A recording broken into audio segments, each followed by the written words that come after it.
라고 저는 생각합니다. 그렇군요. 앞서 말씀 주신 대로 하메네이 후계자로 차남 모지타파 하메네이가 급부상하고 있는데요.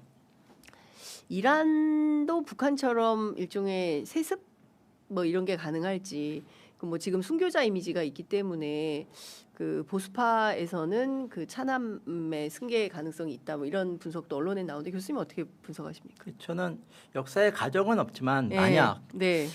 2대 최고 지도자 하메네이가 암살당하지 않았더라면 네. 3대 최고 지도자로 아들이 선출됐을까? 저는 쉽지 않았을 거라고 봐요. 미국이 암살했기 때문에 오히려 예. 빌미와 명분을 준 거다. 그 1대 최고 지도자 허메니가 사망한 이후에 예. 그의 아들을 후계자로 이제 선출하자라는 의견이 일부 있었어요. 예. 근데 그것이 안 된 부분은 예. 아시다시피 그 이슬람 공화국은 왕정을 그렇습니다. 부정하고 예. 새롭게 탄생한 예. 체제입니다. 그렇습니다. 그래서 그 세습제를 받아들인다는 부분은 체제의 정통성을 위반하는 것이에요. 그래서 그때 안 됐습니다. 네.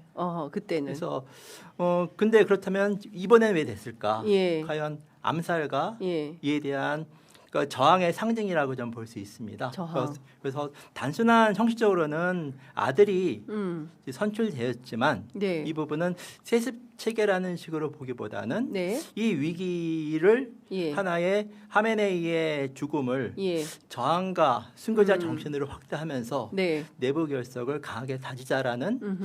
의지의 표현으로 나온 것으로 저는 일종의 정치적 선택이 아닌가라고 네. 생각합니다. 그렇군요. 그 9,200만 거의 한 1억 인구가 되는 건데요. 이런 1억 그 뭐 인구 가운데 이란 인구 가운데 75%가 이슬람 공화국 성립 이후에 태어난 사람들이다. 근데 그러니까 일종의 뭐라 그럽니까? 그 공화국의 그 입장과 판단 속에서 이제 정치를 해석하고 바라보는, 그리고 뭐 전 세계 특히 뭐 대한민국 같은 나라는 엄청난 민주주의 국가고 이게 뭐 종교 지도자에 의해서 막 이렇게 하는 것에 대해서 어떨지는 모르겠는데요. 그 일각에서는 뭐 하메네이 사망에 대해서 막 축하했다, 뭐 성조기 들고 나왔다, 뭐 이런 보도도 조선일보를 비롯해서 있고요. 그리고 또 대규모 추모 집회가 뭐 최근에 보면 엄청나게 많은 인파가 모여서 하는 집회가 열리기도 하는데 이 두 개가 어떻게 돌아갈 거라고 보십니까? 어떤 현지 상황은 좀 어떻다고 봐야 되는 거예요? 사실 이란 체제에 대해서 불만을 느끼는 방금 말씀하신 대로 이란은 되게 젊은 나라예요. 젊은 나라. 그렇기 때문에 여러 가지 개방과 자유를 선호하고 추구하는 그런 젊은 세대들이 많습니다. 예. 근데 아시다시피 이란은 이슬람 공화국입니다. 네. 즉 종교 이데올로기 국가예요. 그러다 보니까 종교적인 잣대와 가치로 국가를 통치 운영하다 보니까 좀 폐쇄적이고 네. 또 불편한 부분들이 많아서 예. 젊은 세대들과 예. 이 이데올로기를 반대하는 사람들은 네. 반감을 가질 수가 있어요. 그것은 당연한 거고 네, 그래서 네, 어떻게 보면 하나의 이데올로기 잣대로서 정치와 권력 구조를 운영하는 것은 많은 한계와 문제점이 있다고 봅니다. 네. 그런데 여기에 과연 이런 군사 개입과 네. 여러 가지 많은 그 희생을 통한 이런 구조 속에서 과연 이제 이 체제에 대한 불만과 반대가 네.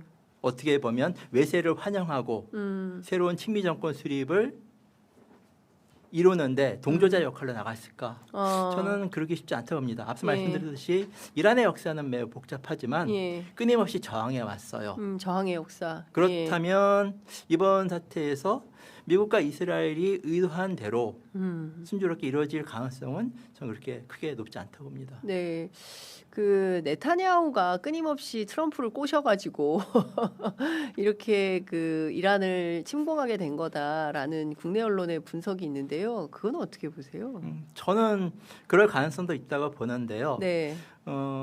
이제 과연 네타냐후뿐만 아니라 이스라엘의 여러 가지 전략적 자산 역할, 과연 예. 이스라엘이 미국에 과연 무엇인가, 어떤 예. 특별한 관계에 관련한 쪽에서 여러 가지 끊임없이 나온 부분들이 있는데 저는 개인적인 그 여러 가지 부분도 많은 국제 정치에서 중요한 역할을 하지만 네. 그런 식으로 해서 가시거리로 모든 정책 판단의 결정이 된다고는 볼 수 없다고 보여요. 예. 예를 들면 대표적으로 어떻게 보면 이번 이란 침공은 저는 91년 걸프 전쟁 이후에 예. 국제 질서를 수립하는 예. 그런 하나의 대전환점이 된다고 좀 봐요. 91년 걸프 전쟁 때 어떻게 보면 그 소련 몰락 이후에 네. 미국의 유일한 패권 그쵸. 시대가 열렸죠. 예. 그런데 물론 그 시대의 상황과 예. 또 여러 가지 배경에는 차이점이 있지만 미국이 이라크를 침공한 이런 배경에는 네. 여러 가지 부분이 있는데 예. 미국 의회의 동의를 얻기 위해서 네. 여러 가지 사전의 조치가 있었는데 그렇죠. 1990년 10월 10일에 예. 미 하원 청문회에서 예. 한 어린 소녀가 예.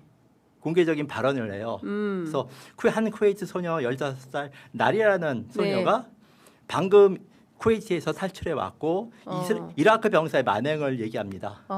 그 이후에 예. 미 의회가 예. 그 군사 예. 관련된 정책 결의안을 통과시키죠. 그런데 예. 그 소녀가 과연 누구였을까? 누구였어요? 주미 쿠웨이트 대사의 딸입니다. 다시 말하면 예. 그러니까 그때도 미국은 본인의 정치적 목적과 의도를 달성하기 위해서 조작을 한 겁니다. 어린 여학생을 예. 그런 측면 속에서 저는 단순히 그 어떤 개인적인 성향, 예. 누구의 유혹에 따라서 이런 정치적 판단과 결정이 이룰 수 있을까? 저는 부정하기는 쉽지 않지만 네. 그래서 제가 이번 전쟁을 예.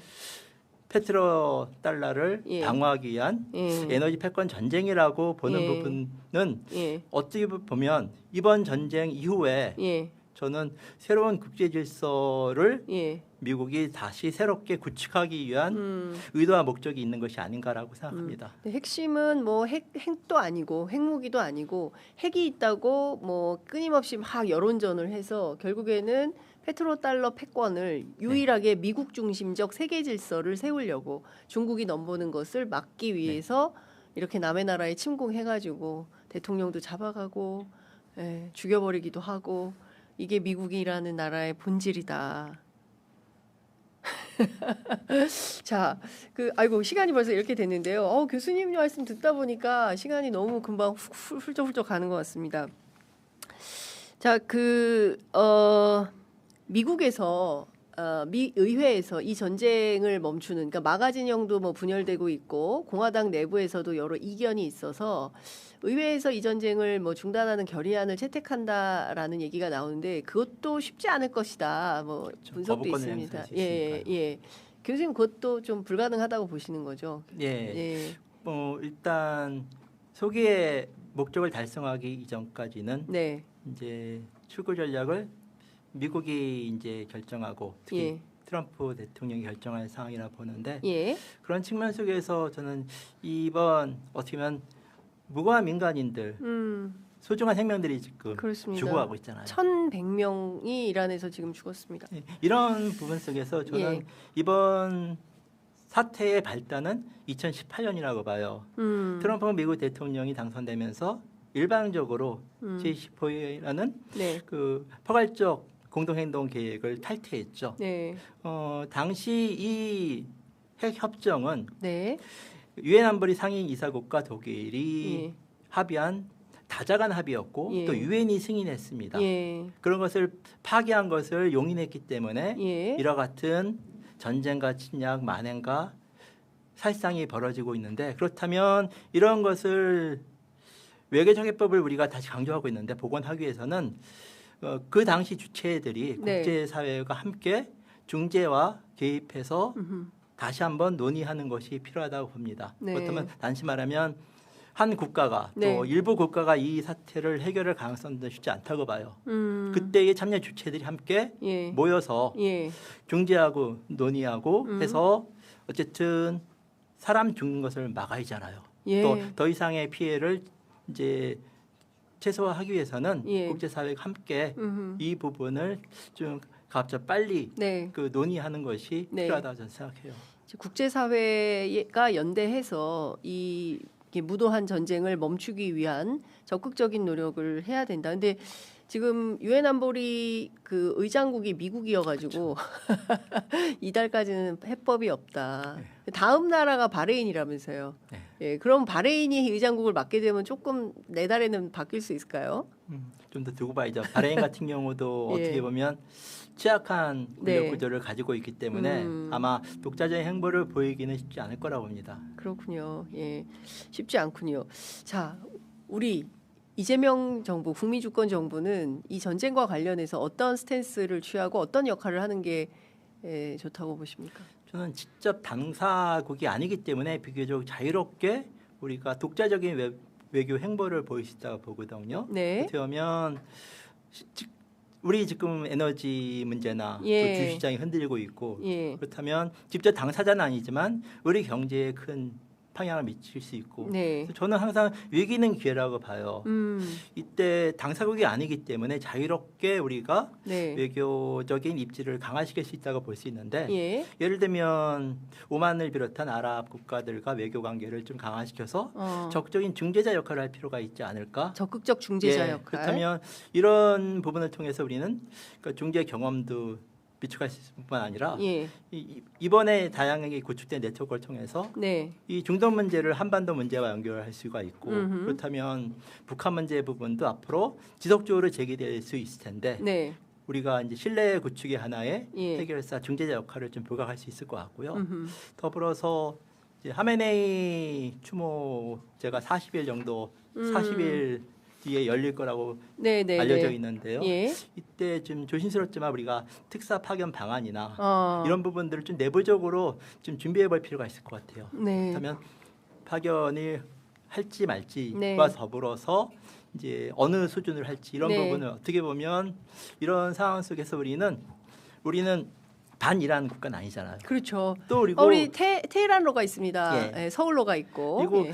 이란은 반미국가 이제 반사관권 아니에요. 예를 들면 독일이나 영국, 프랑스는 이란에 다 외교 관계가 되어 있습니다. 근데 예. 우리가 이제 반미 반 예. 서방이라고 하는데 예. 이란은 반서방권 아니에요. 아, 예. 우리하고도 되게 우호적인 관계를 우호적이고, 가지고 있는 예. 국가이기 때문에 예. 어떻게 보면 이제 이런 위기 속에서 우리보다도 적극적인 외교 행보가 필요하고 예. 어떻게 보면 미국도 지금 본인의 의도대로 진행되지 않기 때문에 곤욕스러운 상황이라고 봅니다. 네. 이때 우리가 최대한 역할을 해서 이제 여러 가지 복잡한 이해관계를 좀 중재하는 역할을 하게 되면 저는 앞으로 우리 한반도 문제나 네. 국제 질서 속에서의 우리의 위상을 다시 한번 재확인하고 네. 또 높일 수 있는 기회가 되지 않을까 생각합니다. 예. 교수님께서 한국 언론에 대해서 꼭 좀 하시고 싶으신 말씀. 일단 저는 용어를 좀 우리가 예. 명확히 좀 사용했으면 좋겠어요. 용어. 예를 들면 아랍에미레이트 대통령이란 용어는 예. 쓰고 있는데요. 예. 근데 아시다시피 아랍에미레이트가 예. 공화제는 아니잖아요. 그렇죠. 예. 그 군주제 그러니까 그렇습니다. 연방 체제인데 예. 근데 우리가 존중하는 차원에서 그 예. 용어를 사용하고 있죠. 예. 근데 그 이란의 경우는 과연 그런가? 예를 들면 요즘은 언론들이 최고 지도자라는 명칭을 사용하고 있는데 네. 한때 최고 종교 지도자라고 맞습니다. 사용했죠. 예. 근데 최고 종교 지도자는 아니에요. 앞서 말씀드렸듯이. 예. 그리고 지금 최고 지도자를 선출하는 기구가 공식 명칭은 전문가 의회입니다. 네. 근데 우리는 이제 전문가 회의라는 명칭을 사용하고 있는데요. 의회를 회의라고 쓰고 있으니까 우리나라 언론들이 예. 근데 전혀 다른 예전에는 건데. 최고 지도자 운영위원회라고 있어요. 그래서 운영위원회 예. 그리고 회의.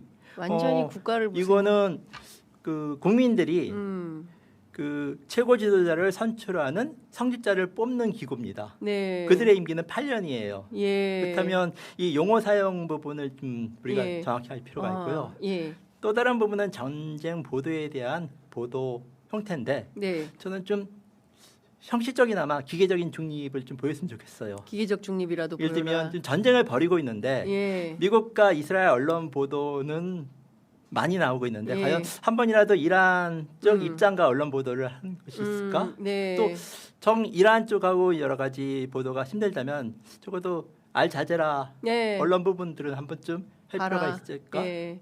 이런 분들이 필요합니다. 예. 그리고 가장 심각한 부분은 네. 지금 이 전쟁을 보도하면서 컴퓨터 게임식으로 사람이 죽고 있어요. 네. 근데 엄청난 정보전 네. 또 군사력의 그런 부분도 어떻게 보면 저희도 안보나 군사적 측면 속에서 이것이 알 필요는 있지만 그 안에는 네. 사람들이 죽고 있어요.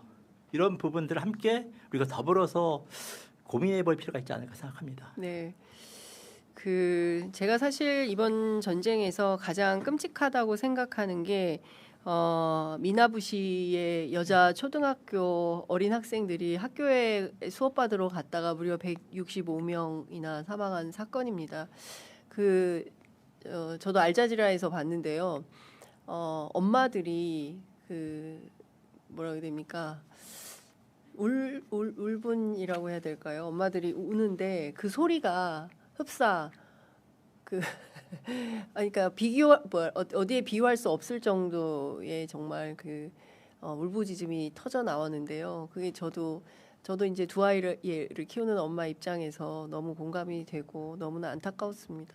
예. 그런 것들을 우리가 잊지 않고 보도를 해야 되지 않을까 싶습니다. 사람이 살고 있지 않습니까? 거기도. 예. 아이고 교수님 역시 1호 박사님. 네, 너무 말씀 잘 들었습니다. 끝으로 한 말씀 듣고 마무리하겠습니다. 저희 프로그램 처음 오셨거든요. 네. 저는 이런 사태를 좀 긴 호흡으로 좀 바라봤으면 좋겠어요. 좀 사건을 따라가기보다는 좀 긴 호흡으로 앞으로의 이제 어쨌든 전쟁은 종식됩니다. 네. 이후에 여러 가지 부분이 벌어지기 때문에 좀 너무 사건 자체만 매몰되지 말고 그 몇 년 뒤에 벌어질 여러 가지 국제 질서, 이 상황에 대한 여러 가지 해법 이런 부분들을 우리가 좀 따라가기보다는 좀 긴 안목으로 이것을 평가하고 분석하는 것이 좀 필요하지 않을까 생각이 듭니다. 네. 교수님이 계셔서 정말 다행입니다. 이란에 대해서 저희가 상세하게 잘 알 수 있었던 소중한 기회였던 것 같습니다. 교수님 오늘 말씀 잘 들었습니다. 고맙습니다. 네, 감사합니다.